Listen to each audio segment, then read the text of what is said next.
Mitos atau fakta? Mitos atau fakta? Selamat datang di Mitos atau Fakta. Silakan komen. Komen. Mitos atau fakta? Kali ini kita akan membawakan sebuah cerita, yang mana silahkan Anda semua tebak apakah itu hanya mitos atau fakta yang pernah terjadi.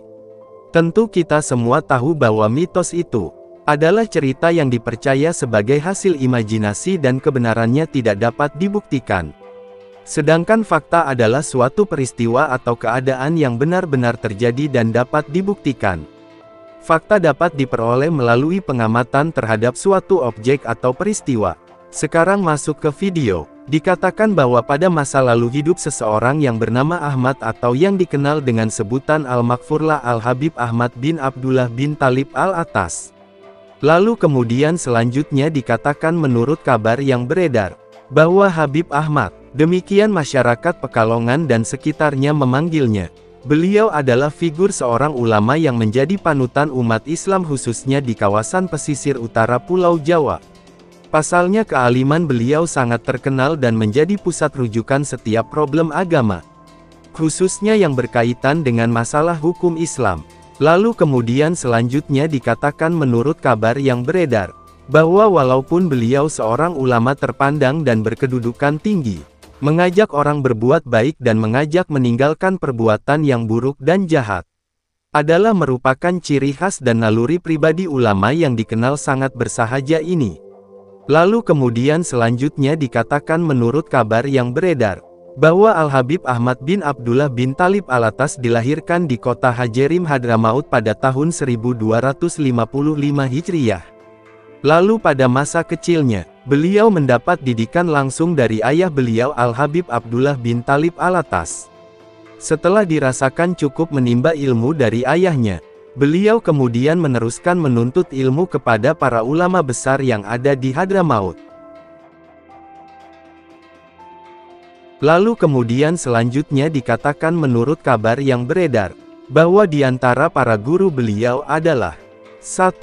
Al-Habib Hasan bin Ali Al-Kaf, 2. Al-Habib Al-Qutub Soleh bin Abdullah Al-Attas, 3. Al-Habib Al-Qutub Abu Bakar bin Abdullah Al-Attas, 4. Al-Habib Al-Qutub Tahir bin Umar Al-Haddad, 5. Al-Habib Al-Qutub Idrus bin Umar Al-Habsyi, 6. Al-Habib Ahmad bin Hasan bin Soleh Al-Bahar, 7. Al-Habib Muhammad bin Ibrahim Balfaqih. Lalu kemudian selanjutnya dikatakan menurut kabar yang beredar, bahwa bahkan para kutub yang ada di Hadramaut saat itu, keinginan beliau untuk menuntut ilmu seakan tak pernah luntur dan pupus. Hasrat beliau untuk menambah ilmu sedemikian hebat, sehingga untuk itu beliau kemudian melakukan perjalanan ke kota Makkah.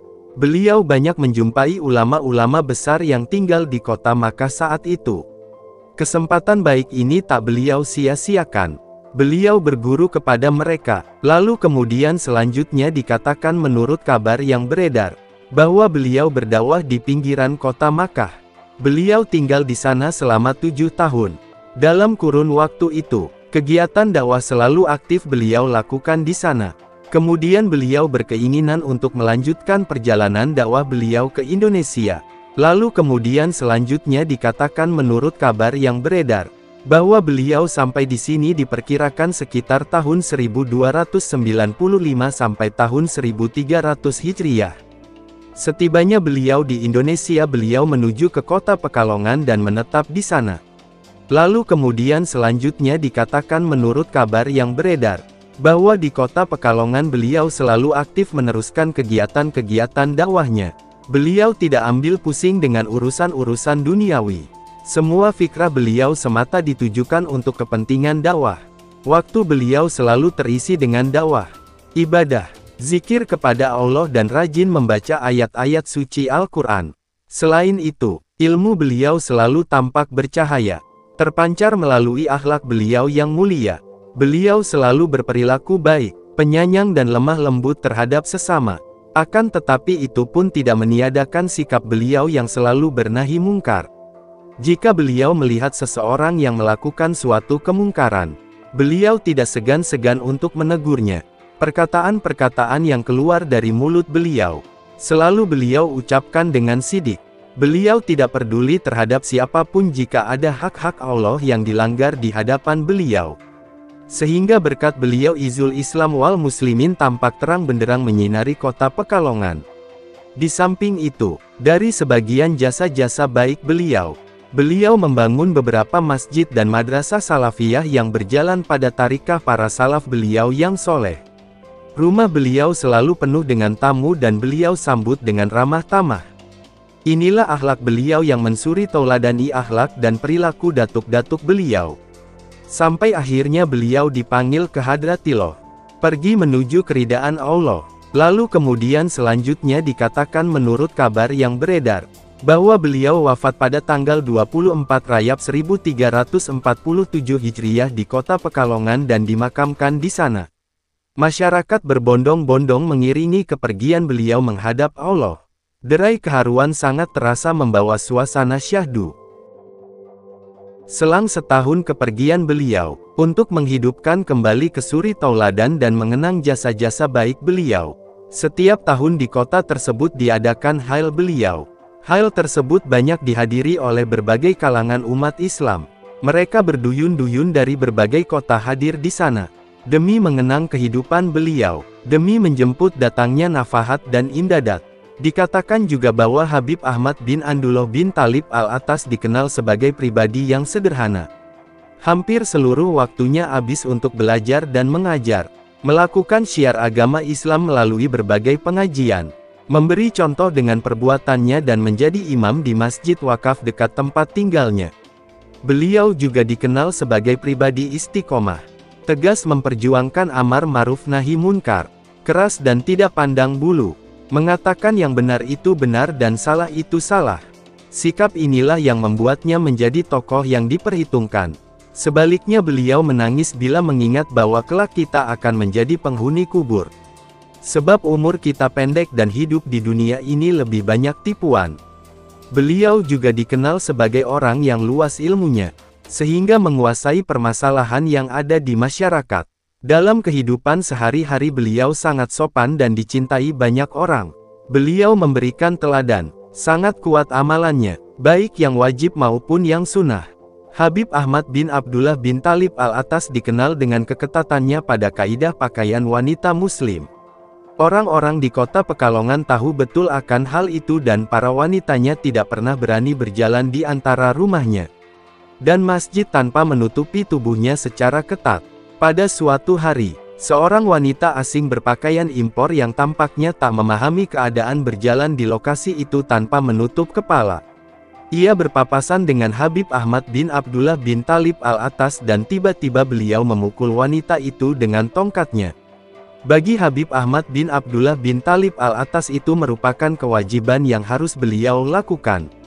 Orang-orang mengerumuni wanita itu dan menjelaskan situasinya, meminta ia melupakan kejadian itu.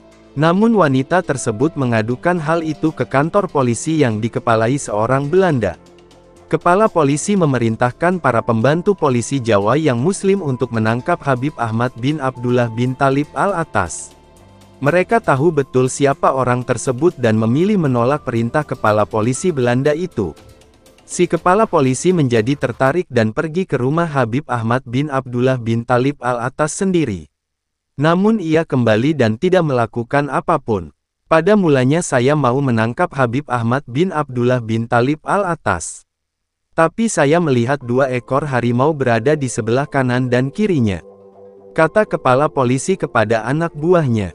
Sebagai seorang ulama, Habib Ahmad bin Abdullah bin Thalib Al-Attas dikenal cerdas dan kreatif.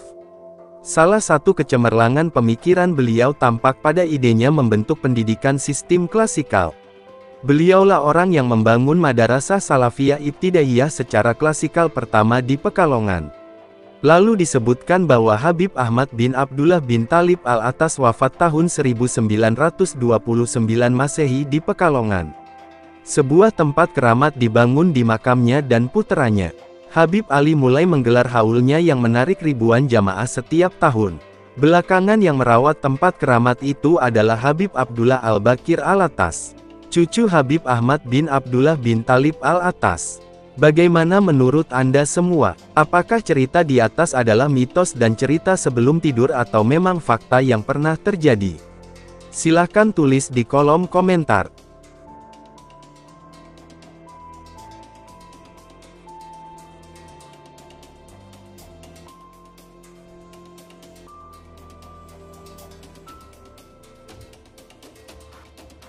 Gimana menurut Anda semua? Apakah itu mitos atau fakta? Jika mitos, silakan tulis di kolom komentar. Dan jika fakta, silakan tulis di kolom komentar. Karena kita tahu bahwasanya mitos itu adalah cerita yang dipercaya sebagai hasil imajinasi dan kebenarannya tidak dapat dibuktikan. Sedangkan fakta adalah suatu peristiwa atau keadaan yang benar-benar terjadi dan dapat dibuktikan. Nah, jadi bagaimana menurut Anda semua? Apakah ini mitos atau fakta? Silakan tulis di kolom komentar.